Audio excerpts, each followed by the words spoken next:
Você acha que está vivendo a sua vida, mas e se a sua vida estiver sendo vivida por você, no automático, por baixo do seu eu consciente? Você chama de meu jeito, chama de personalidade, chama de sorte. Só que por trás existe uma central de comando silenciosa decidindo o que você deseja, o que você teme, o que você repete e até o que você aceita como normal.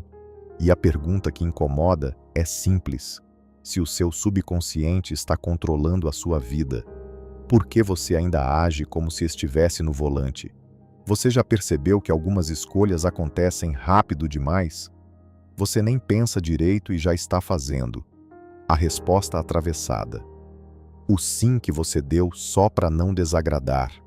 O não que você disse para não se expor. A ansiedade que aparece do nada. A vontade de desistir justamente quando começa a dar certo. E depois vem a justificativa bonita. Eu sou assim. Só que o subconsciente adora isso. Porque enquanto você chama de eu sou assim, você não questiona. E enquanto você não questiona, você obedece. E hoje eu quero te mostrar uma coisa que muda a forma como você se enxerga. O subconsciente não é só um lugar onde ficam memórias. Ele é um sistema de hábitos, crenças e reflexos emocionais que governa suas decisões sem pedir permissão. Ele filtra o que você percebe. Ele escolhe o que parece perigoso. Ele puxa suas reações na hora errada. E se você nunca aprendeu a olhar para ele, você vive uma vida inteira repetindo padrões com nomes diferentes. Imagina que a sua mente é um palco. Na frente, sob a luz, está a consciência. Sua intenção, seus planos, o que você promete para si mesmo. Só que atrás do palco, nas sombras, tem uma equipe inteira operando a peça. Luz, som, efeitos, roteiro, tempo, entrada e saída dos personagens. Essa equipe é o subconsciente. E aqui está o problema. Você está tentando mudar a história mexendo só no ator, enquanto quem controla o roteiro continua o mesmo. Por que isso acontece? Porque o subconsciente não foi criado para te fazer feliz. Ele foi criado para te manter seguro. Ele prefere o familiar ao melhor, prefere a repetição ao risco, prefere a dor conhecida ao desconhecido. E isso explica algo que muita gente odeia admitir. Às vezes, você não está travado, você está protegido, só que por um tipo de proteção que te prende. Deixa eu te dar um exemplo simples. Você conhece alguém que vive dizendo que quer mudar de vida, mas sempre volta para o mesmo ponto? Começa motivado, faz planos e depois some. A pessoa jura que é falta de disciplina, mas por baixo existe uma regra silenciosa. Se eu tentar de verdade e falhar, vai doer demais. Então o subconsciente cria uma saída elegante, procrastina, distrai, faz a pessoa abandonar antes de se expor. E aí quando dá errado, ela diz: não era tão importante. Alívio imediato. E o ciclo continua. Agora presta atenção. O subconsciente se revela em padrões, não em discursos.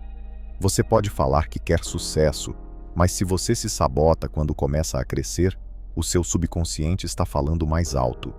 Você pode dizer que quer um relacionamento saudável, mas se você se sente atraído por quem te dá migalhas, seu subconsciente está mandando.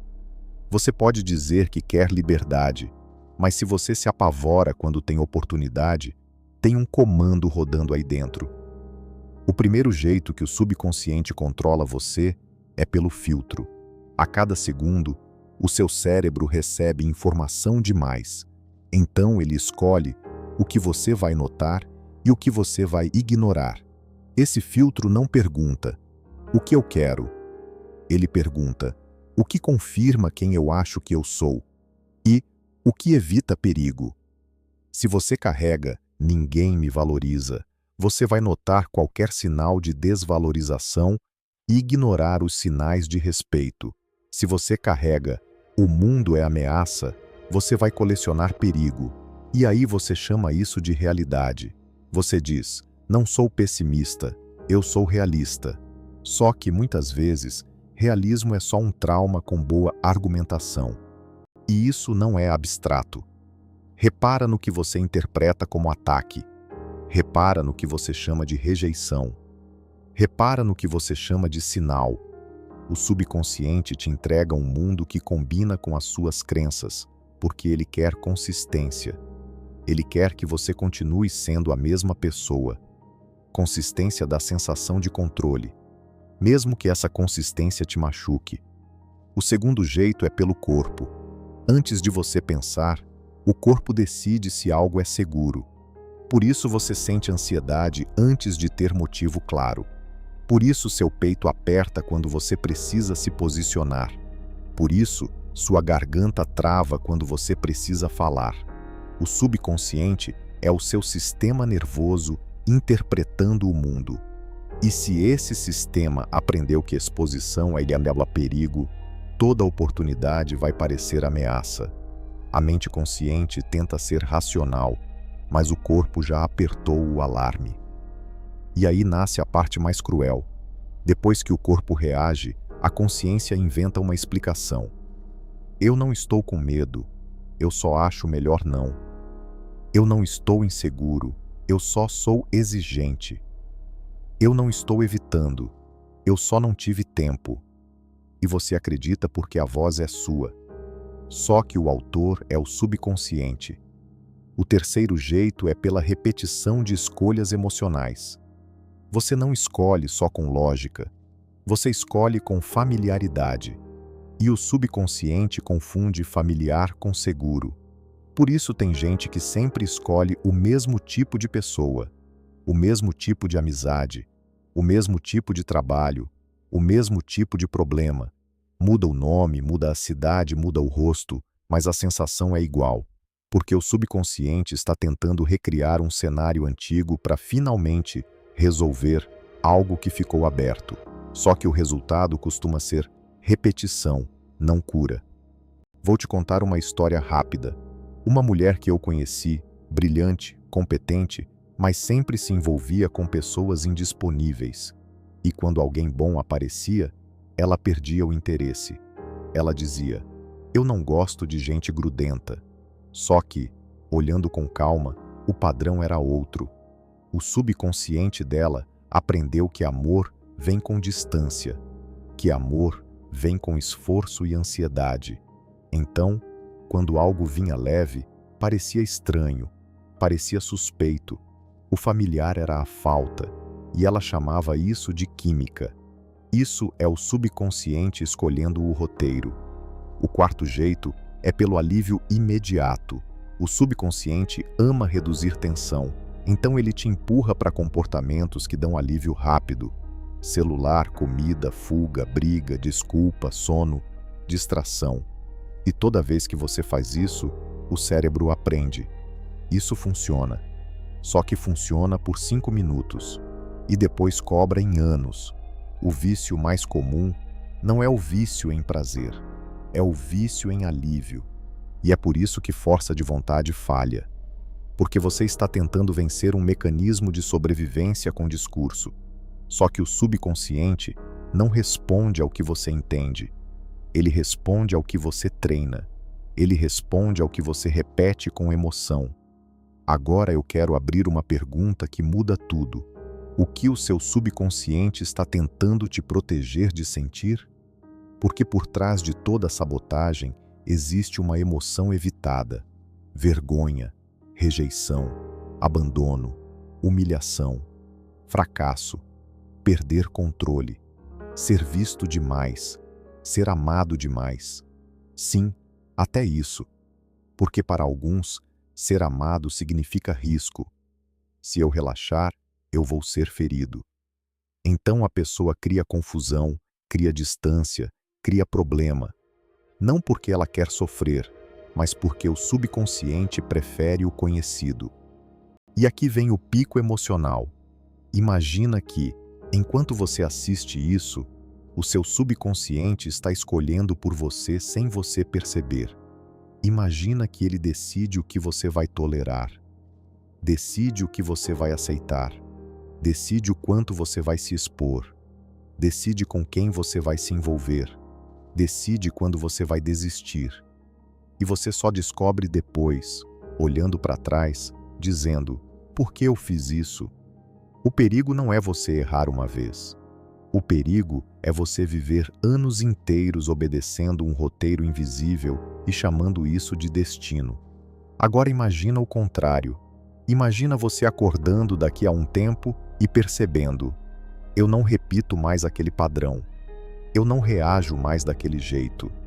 Eu consigo me ver antes de cair no buraco. Isso não é mágica. Isso é treino. Porque o subconsciente pode ser reprogramado, mas não com frases bonitas, com evidência. Então aqui vai a virada prática. Se você quer parar de ser controlado, você precisa fazer 3 coisas que parecem simples, mas mudam a estrutura por dentro. A primeira é observar o gatilho, não o evento grande, o microsegundo, o momento em que a emoção sobe, o momento em que o corpo muda, o momento em que você quer fugir, justificar, atacar, se calar. Esse é o ponto em que o subconsciente toma o volante, e a maioria das pessoas perde esse ponto porque vive distraída. Se você pega esse ponto, você ganha escolha. A segunda é nomear o comando. Em vez de "eu sou assim", você diz: "isso é um comando. Isso é um padrão. Isso é um alarme". Você separa quem você é do que você aprendeu. Parece detalhe, mas é gigantesco. Porque enquanto você se confundir com o padrão, você vai defendê-lo. Quando você vê como um programa, você consegue editar. A terceira é criar microprovas novas. O subconsciente muda quando você mostra, na prática, uma resposta diferente, pequena, repetida, com emoção. Se o comando é "não se exponha", sua microprova é se expor um pouco, falar uma frase a mais, mostrar um trabalho, pedir feedback, postar algo, aparecer com verdade. Se o comando é "não diga não", sua microprova é um não calmo. Se o comando é "não confie", sua microprova é compartilhar algo pequeno com alguém confiável. Se o comando é "eu sempre falho", sua microprova é terminar algo pequeno até o fim. Evidência muda crença. Crença muda identidade. Identidade muda destino. E tem uma técnica simples que acelera isso porque fala a língua do subconsciente. Ensaio mental com emoção. Por 7 dias, antes de dormir, você vai escolher um gatilho que costuma te derrubar. Um só. E você vai se ver respondendo diferente. 2 minutos. Sem exagero. Sem fantasia. Você se vê respirando, ficando presente, fazendo a microprova. Você sente como se fosse real. Por quê? Porque o cérebro aprende por repetição, imagem e emoção. Você está criando familiaridade com a resposta nova. E o que se torna familiar deixa de ser ameaçador. Mas e se eu estiver me enganando? Você não está dizendo que o mundo vai ficar perfeito. Você está treinando o seu sistema nervoso a não obedecer o mesmo alarme. Você está trocando reação por escolha. E isso é o que liberdade interna significa. Agora deixa eu te fazer uma pergunta que pouca gente tem coragem de responder. Qual área da sua vida tem o padrão mais repetido? Onde você se sente preso no mesmo capítulo? E qual frase aparece dentro de você quando a vida exige que você cresça? Não vai dar. Eu não consigo. Vão me julgar. Eu vou estragar. Eu não mereço. Se eu confiar, eu me ferro. Essa frase é o seu comando, e enquanto ela estiver invisível, ela manda. Se você quer um começo simples hoje, faz isso. Pega um padrão seu e escreve em uma linha. Só uma. Eu sempre desisto quando. Eu sempre me calo quando. Eu sempre escolho pessoas que. Eu sempre explodo quando. E depois completa com a pergunta: o que eu estou evitando sentir? Você vai se surpreender com a clareza. E clareza é o primeiro soco no piloto automático. E agora eu quero fechar de um jeito direto. O seu subconsciente está controlando a sua vida, sim. Mas não porque ele é mau. Ele é antigo. Ele foi treinado por repetição, por medo e por dor. Ele é um guarda-costas desatualizado. E ele só vai continuar controlando enquanto você viver no escuro, distraído, chamando o padrão de personalidade. Se esse vídeo te fez enxergar pelo menos um comando que você estava obedecendo sem perceber, comenta aqui embaixo qual foi. Uma frase. Só isso já tira do invisível e coloca na luz. E se inscreve no canal, porque a partir daqui a gente vai aprender a reprogramar esses padrões com método e construir uma mente que trabalha por você e não contra você. Guarda essa última frase. Você não perde a vida por um grande erro. Você perde a vida por pequenos automatismos repetidos. No momento em que você percebe, você deixa de ser conduzido e começa a conduzir.